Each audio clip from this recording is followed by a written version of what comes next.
Ti do il benvenuto a questa nuova video lezione da parte di mattoscacco.com. Oggi, caro lettore, andiamo a vedere delle partite brevi, veloci, che sono anche denominate miniature. Si chiamano così perché appunto le partite vengono svolte e concluse nel giro di poche mosse. Esistono delle miniature famose e altre un po' meno. Per esempio, noi tutti conosciamo il barbiere, no? Che dopo E4 e 5, donna H5, che ne so, cavallo C6, alfiere C4, D6 e scacco matto. Chi non conosce questa apertura? Oppure altra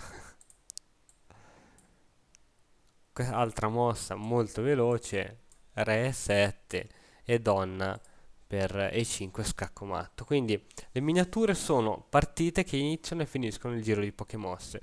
Queste sono miniature banali che a noi tutti solitamente ci insegnano all'inizio quando ci insegnano a giocare a scacchi. Ci sono poi delle miniature che è bene che tu conosca perché ti possono capitare. Infatti queste due miniature che andremo ad esaminare sono miniature che sono stati giocati in tornei. Il primo è stato giocato in un torneo per corrispondenza del 1900, mentre un altro un po' più tardi verso il 1964. Si tratta perciò di partite per corrispondenza, quindi i giocatori hanno un bel po' di tempo per studiare prima di effettuare la mossa. Andiamo a vedere quindi la prima partita. Prima partita è un gambetto di re, e4 e 5, cavallo e2, alfiere c5, f4.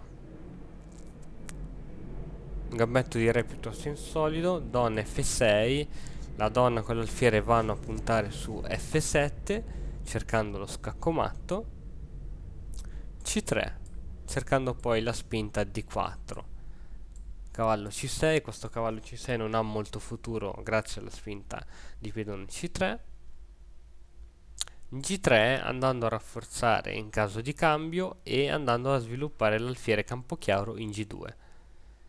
Cavallo H6, mossa piuttosto insolita, alfiere G2, cavallo G4, il cavallo qui si può insinuare, e ora attenzione a torre F1, il nero abbocca alla trappola tesa dal bianco,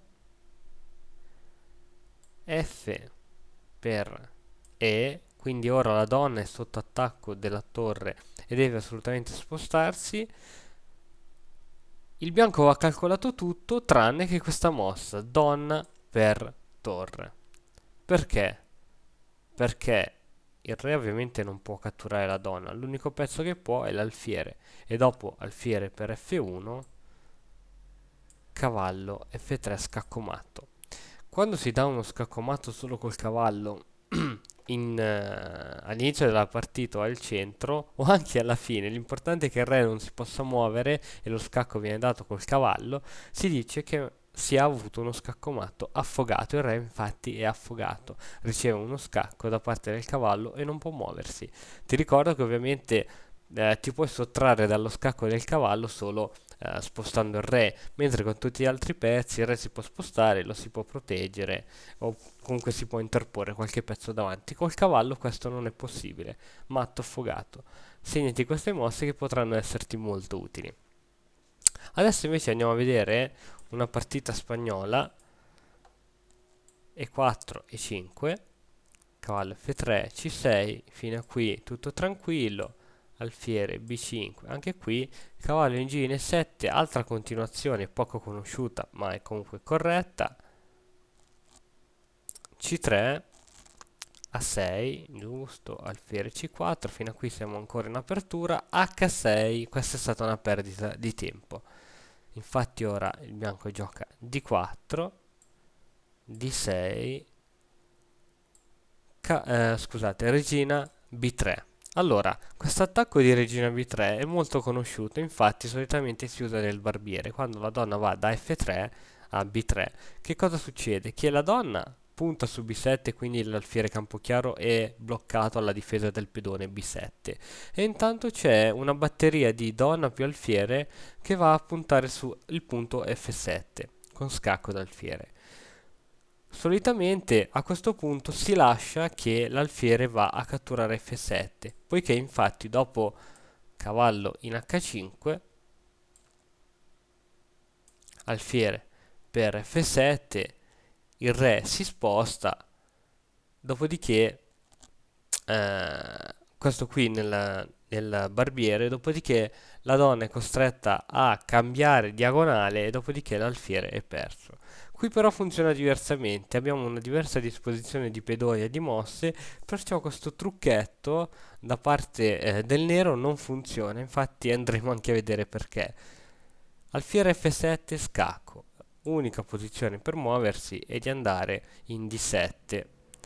Cavallo per E5 scacco, anche qui ottimo sacrificio, pedone per cavallo e donna D5. Scusatemi, non donna D5, il re si può ancora muovere, donna E6, si ottiene lo scacco matto.